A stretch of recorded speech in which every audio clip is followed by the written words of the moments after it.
ये देखें जी मेरे सामने जो है ब्रसल्स बेल्जियम का जो है वो होटल के बाहर का व्यू है।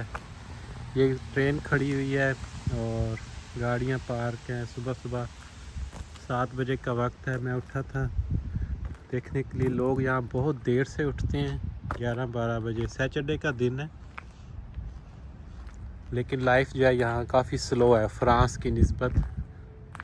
देखें कोई भी बंदा बाहर नज़र नहीं आ रहा। अभी मैं बाहर गया था सुपरमार्केट तक, लेकिन वहाँ भी सब बाज़ार बंद था, कोई बाहर बंदा नहीं चल रहा था। वीकेंड को ये लोग सही एंजॉय करते हैं।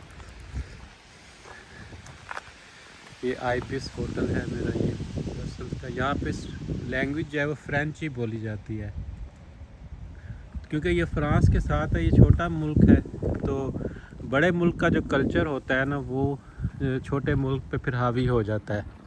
तो यहाँ पे लैंग्वेज भी वही है तकरीबन, कल्चर भी वही है, लेकिन स्लो है यहाँ।